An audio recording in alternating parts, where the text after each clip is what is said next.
तो जब b tends to a है तो x2, y2 will tend to x1, y1, और अब ये वाली चीज 0/0 आ जाएगी, है ना। तो we will have to evaluate this thing by using limits या कुछ, ठीक है।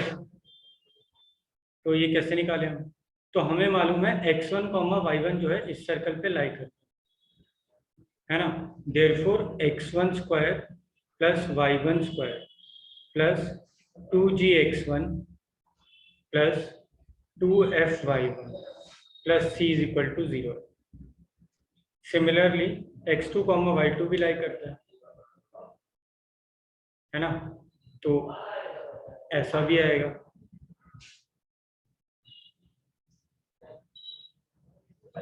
अब अगर इन दोनों को सब्ट्रैक्ट कर दिया जाए तो we will get x2 square minus x1 square plus y2 square minus y1 square plus 2g times x2 minus x1 plus 2f times y2 minus y is equal to 0, right?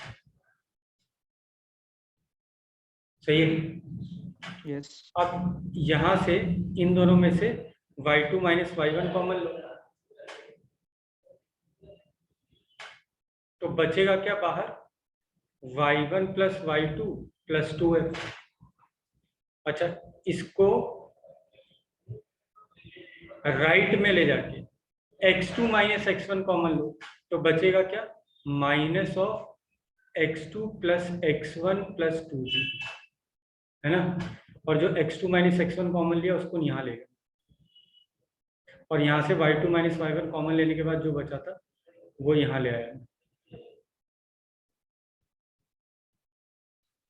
है ना। Now जब limit b tends to a हो रहा है तो x2 की जगह x1 लिखा जा सकता है और y2 की जगह y1 लिखा जा सकता है ना।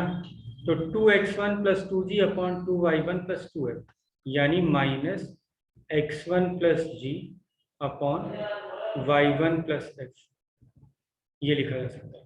किसकी जगह पे? इसकी जगह पे। तो हमने इससे रिप्लेस कर दिया इसको,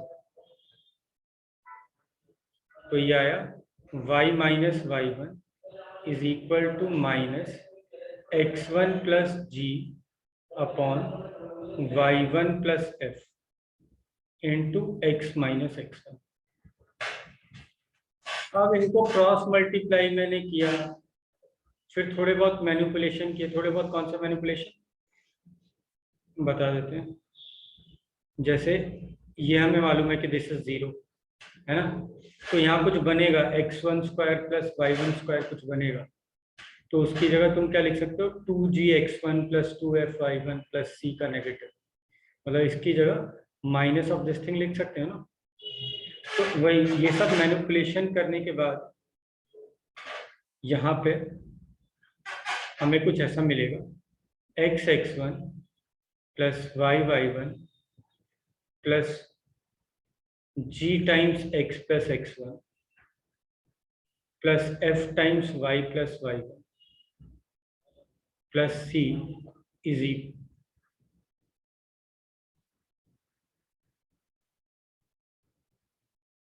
इज इक्वल टू 0, ठीक है। And this equation is what very important to us. इसको आज के बाद हम बोलेंगे t इज इक्वल टू 0। तो इधर देख लो क्या हो रहा है। जो जनरल इक्वेशन थी सर्कल की, उसमें x स्क्वायर की जगह हमने x(x1) लिख दिया। जो y स्क्वायर की टर्म थी उसकी जगह हमने y(y1) लिख दिया। फिर एक 2gx की टर्म थी ना, उसकी जगह हमने क्या लिखा? ये, यानी बेसिकली हमने x की जगह x प्लस x1/2 लिख दिया। ऐसे ही y की जगह हमने y प्लस y1/2 लिख दिया, और ऐसे ही हमने c की जगह c रहने दिया। अच्छा, अब ये ध्यान दो कि ये इक्वेशन किसकी है? ये सर्कल के टेंजेंट की इक्वेशन है at x1, y1, tangent at x1, y1। And this point lies on itself, lies on this circle. तो अगर पॉइंट सर्कल के ऊपर दिया हुआ है और वहां पे हमें टेंजेंट खींचना है तो उसकी equation t is equal to 0 होती है और t इज इक्वल टू 0 इस तरीके से अप्लाई किया जाता है। और इस फॉर्म ऑफ टेंजेंट को वी कॉल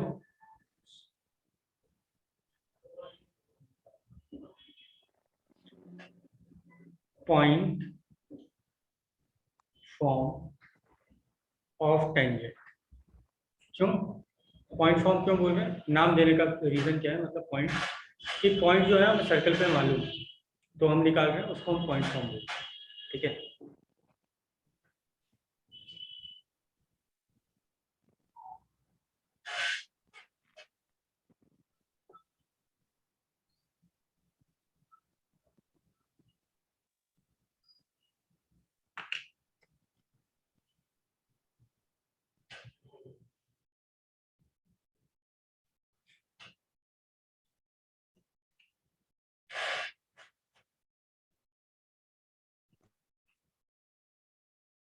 देखो ये जो पूरी चीज हमने इतनी बड़ी सी करी, ये मैं केवल और केवल इस चीज के लिए कर रहा था, इस डेफिनेशन की वजह से, है ना। अदरवाइज इसको हम बहुत आसानी से और भी ज्यादा आसानी से कर सकते थे। कैसे,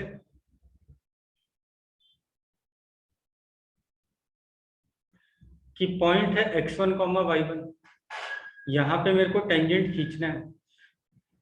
तो अगर मैं इस पॉइंट को सेंटर से ज्वाइन कर दूंगा तो वो टेंजेंट के परपेंडिकुलर होता है, पढ़ा है ये थ्योरम हमने। तो ये वाला स्लोप तो हमें मालूम है या नहीं, है ना। ये स्लोप क्या हो गया, y1 माइनस माइनस एफ यानी y1 plus F divided by x1 minus minus G यानी x1 प्लस जी, ये इसका स्लोप था। तो इसका स्लोप ऑब्वियसली नेगेटिव ऑफ इसका रेसिप्रोकल, है ना। इस पूरी चीज को इवेल्युएट करने के लिए यही तो मेन चीज थी, है ना। उसके अलावा तो हमने क्या किया है, इसमें उसको पुट कर दिया जो हमने निकाला, ठीक है, और उसके बाद सिंप्लीफाई किया, ठीक है।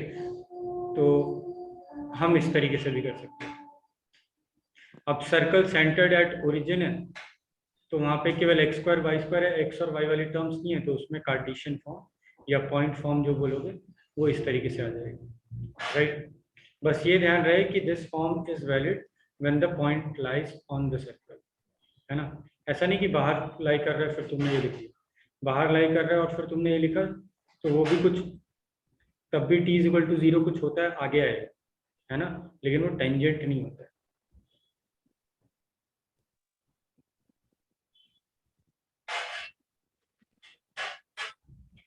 पैरामेट्रिक फॉर्म,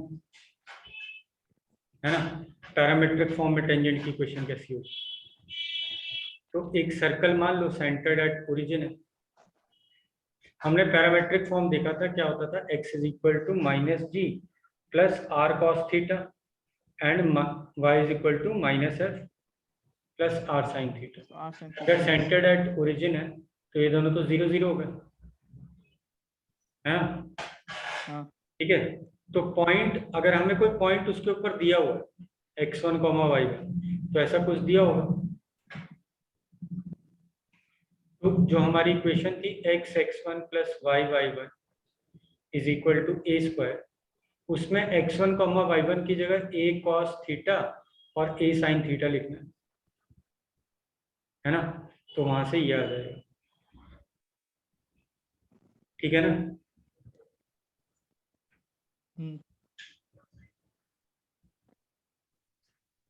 और सेंटर अगर ओरिजिन पे नहीं है तो भी हम लिख सकते हैं, जो हमारी ये इक्वेशन थी X square plus Y square plus 2gx plus 2fy, उसमें हर जगह रिप्लेस कर दो। x1 की जगह क्या रिप्लेस करोगे, ये y1 की जगह ये रिप्लेस करोगे, बट वो बहुत कॉम्प्लिकेटेड सी आएगी, तो हम इसमें पैरामेट्रिक फॉर्म जनरली यूज नहीं करते। हम सवाल भी करेंगे बहुत सारे, तो आई डोंट थिंक कि मतलब एक भी सवाल में हम पैरामेट्रिक फॉर्म लगाएंगे या point parametric sorry line tangent की इक्वेशन पैरामेट्रिक फॉर्म में लिखेंगे अगर सेंटर ओरिजिन नहीं है, तो मोस्ट प्रॉब्ली हम किसी भी सवाल में नहीं लिख सकते।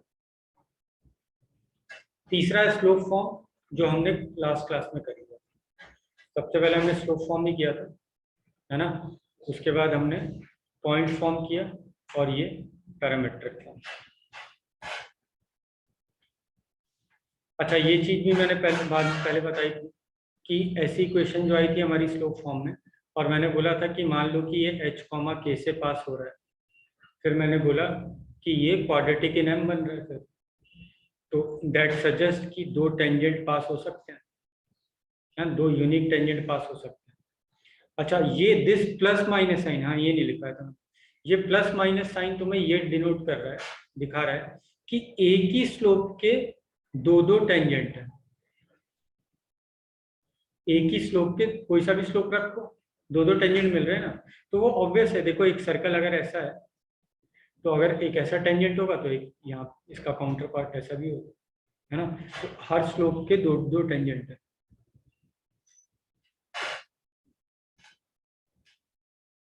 ठीक है,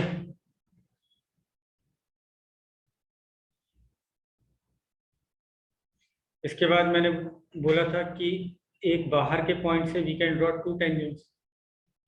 अच्छा, अब यहाँ से एक काम करो, ये परपेंडिकुलर्स ड्रॉ कर दो, तो तुम्हें दिखेगा कि ये दोनों ट्राइंगल, ये और ये कॉन्ग्रुएंट आएंगे। तो ये कॉन्ग्रुएंट आए यानी this length is equal to this length, है ना। यानी लेंथ ऑफ टेंजेंट्स, है ना, एक पॉइंट से जो ड्रॉ किए वो दोनों बराबर होते हैं।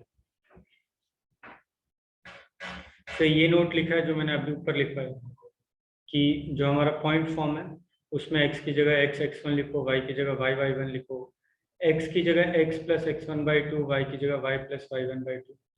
ये चीज नहीं लिखा है लेकिन लिख सकते हो। xy का टर्म तो सर्कल में होता ही नहीं है ना, लेकिन जहाँ पे भी xy का टर्म होगा वहां हम लिखेंगे x1y प्लस y1x/2। ठीक है। इनफैक्ट जो सेकेंड डिग्री इक्वेशन होती है उसमें t इज इक्वल टू 0 लगाने पे हमेशा हमें टेंजेंट मिलता है। कोई भी कैसा भी कर्व हो, कोई सा भी कर्व हो, उस पर अगर एक हमें पॉइंट दिया हुआ है और ये कर्व सेकेंड डिग्री है तो इस पर t इज इक्वल टू 0 लगाने पे इस पॉइंट पे टेंजेंट मिलेगा। ठीक है, for any curve, any second degree curve. Okay, ये इंपॉर्टेंट है, on it, this point is on it, right.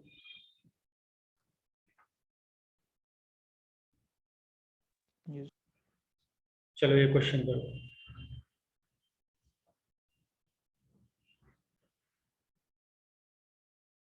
पहला हो गया parallel to and perpendicular to, बहुत तरीके से किया जा सकता है। इसके पैरेलल, है ना, तो कैसे करें बताओ। ये तो या तो ऐसे कर लो कि मान लिया 3x माइनस 4y प्लस lambda is equal to 0, second part के लिए बोलो, है ना। और इसका 1,2 से डिस्टेंस, रेडियस कितना आ रहा है इसका, 1² प्लस 2² प्लस 4, 3 के बराबर कर दो, है ना। या तो तुम ऐसे भी कर सकते हो कि इसको हम कंपेयर कर लें। किससे कंपेयर कर लें, जो स्टैंडर्ड फॉर्म स्लोप फॉर्म से या किसी और फॉर्म से, तो वो है y minus y1 is equal to slope times x minus x1, where x1 y1 are क्या, सेंटर। ठीक है, x1 y1 है centre, plus minus under root, plus minus radius times under root 1 plus m², है ना। m क्या दिया हुआ है हमें, एक केस में इधर दिया हुआ है 3/4, तो इधर 3/4 लिख दो।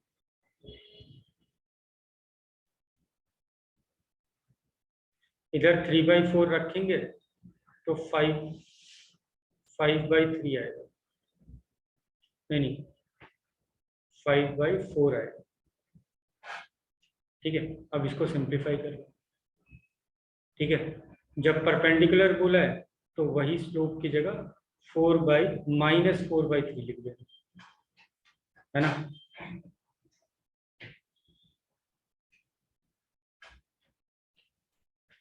या फिर इस तरीके से मानो सेकंड केस के लिए, और फर्स्ट केस के लिए इस तरीके से मानो, और सेंटर से रेडियस के बराबर करो डिस्टेंस, है ना, दोनों में से किसी भी करें।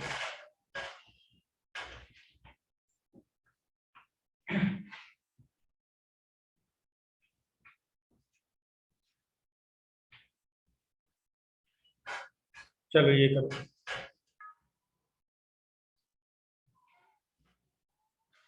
देखो क्या बोला हुआ है कि 7,4 एक पॉइंट है, वहां से हमने टेंजेंट ड्रॉ किया, बाहर है वो पॉइंट, पहले से बता रहे है ना। तो ऑब्वियसली दो टेंजेंट बनाए जा सकते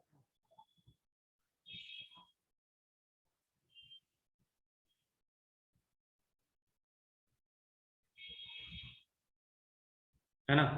तो ये पॉइंट ऑफ कांटेक्ट पूछा हुआ है, ये डायमेट्रिकली ऑपोजिट पॉइंट नहीं है ना, नहीं है। डायमेट्रिकली ऑपोजिट होते तो पैरेलल हुए, है ना। ये 7,4 है, ठीक है। तो we can proceed like this, कि मान लिया कि equation is y-4 is equal to m times x-7, ठीक है। अब उसको लेफ्ट साइड में ले आए तो ये बोल दिया। अब इस सर्कल का centre is 3,-2 and radius is 3² + 4, कितना आ रहा है, रेडियस 4 आ रहा है। तो इसका रेडियस, इसका 3,-2 से डिस्टेंस 4 होना चाहिए। तो 3,-2 रखा इसमें, तो -2 रखा, -6, यहाँ 3 रखा तो क्या मिलेगा, -4, तो +4 है का modulus upon √1 + m² must be equal to 4, right. इसको सॉल्व करेंगे तो राइट साइड में आएगा 4m² + 4, लेफ्ट साइड में आएगा, सही लिखा है ना, स्क्वायरिंग की है मैंने, गलत लिखा है,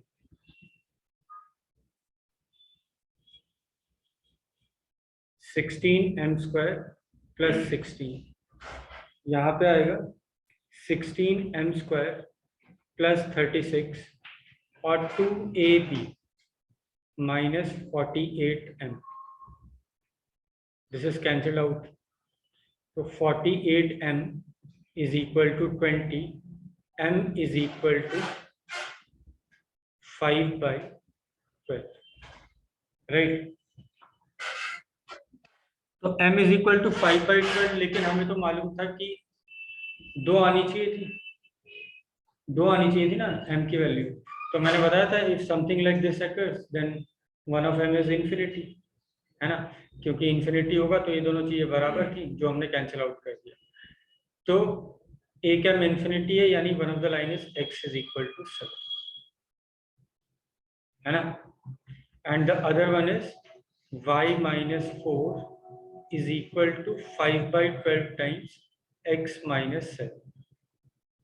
इसको सिंप्लीफाई करो तो आएगा 12y - 5x। अच्छा, कांस्टेंट क्या आ रहा है, तो यहाँ पे आ रहा है -48, है ना, और यहाँ आ रहा है -35, तो ये बच जाएगा, ठीक है। लेकिन हमसे बोला कि भाई पॉइंट ऑफ कांटेक्ट भी निकालो, है ना, पॉइंट ऑफ कांटेक्ट भी निकालो कि कहाँ पे टच कर रहा है, तो वो भी निकालना पड़ेगा। तो बहुत सारे तरीके हैं। One of the ways is,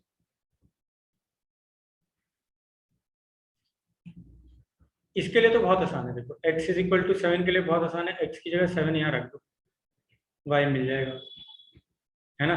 तो x की जगह 7 रखा तो 49 + y² - 42 plus 4y - 3 is equal to 0, ठीक है। तो y² + 4y + 4 is equal to 0, तो -2 आ रहा है y, है ना। तो one of the point of contact is 7, -2। ये कहाँ टच कर रहा है वो निकालना है। तो देखो बहुत सारे अप्रोच है। मेथड 1 मैं बस बता देता हूँ कैसे कैसे अप्रोच कर सकते हैं। स्टार्ट किया था। एक तरीका है कि we know the centre, we know the line, we have to find foot of perpendicular, जिसका फॉर्मूला हमने पढ़ा था x minus X one upon A is equal to Y minus Y one upon B is equal to minus of A X one plus B Y one plus C upon A square plus B square, है ना। ऐसे निकाल सकते हैं। और दूसरा तरीका ये हो सकता है कि हमने बोल दिया कि चलो हमें लाइन की क्वेश्चन मालूम ही नहीं, जो हमें मालूम है उसको बोल दिया चलो मेरे को मालूम ही नहीं। मैं मान लेता हूँ कि मेरे को ये पॉइंट मालूम, let's say this point is x1, y, right. तो t is equal to 0 will give the equation of this line. अब t is equal to 0 इस पर हम अप्लाई करेंगे तो we will get x1 plus y1 minus 3 times x plus x1 plus 2 times y plus y1 minus 3 is equal to 0, right. ये मिल जाएगा। अच्छा, x वाले सारे टर्म अलग कर लो, तो x1 minus 3 times x plus y1 plus 2 times y, constant term क्या आएगा, तो एक आएगा minus 3x1 plus 2y1 minus 3 is equal to 0। लेकिन ये तो हमने ऐसे ही बोल दिया ना, हमें तो मालूम था, इक्वेशन तो मालूम थी, क्या थी, 12y माइनस 5x, आगे क्या था, माइनस 13, बताओ, हाँ, माइनस 13 इज इक्वल टू 0। तो ये दोनों तो सेम इक्वेशन होनी चाहिए, यानी x1 minus 3 upon minus 5 must be equal to y1 plus 2 upon 12 must be equal to minus 3x1 plus 2y1 minus 3 upon minus 13। इसको सॉल्व करके भी निकाल सकते हैं, ठीक है। तो ये कुछ तरीके हैं जिससे हम निकाल सकते हैं। एक और तरीका है जो बहुत लेंथी हो जाएगा कि इस टेंजेंट को सॉल्व कर लो सर्कल के साथ, है ना, दोनों का पॉइंट ऑफ इंटरसेक्शन निकालना है ना, तो सॉल्व कर लो। फिलहाल के लिए ये सही दिख रहा है मेथड।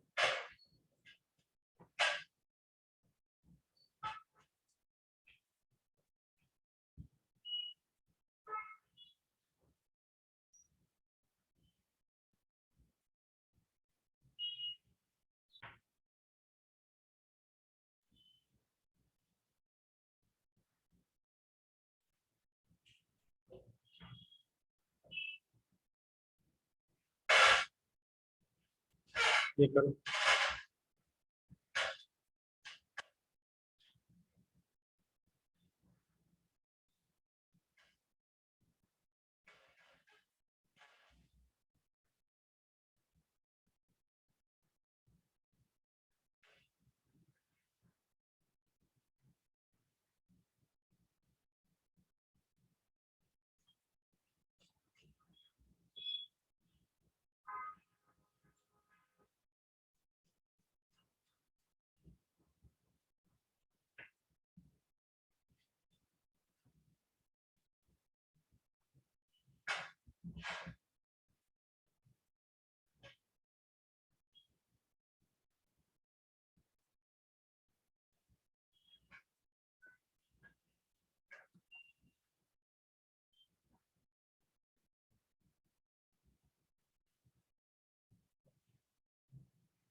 हो गया।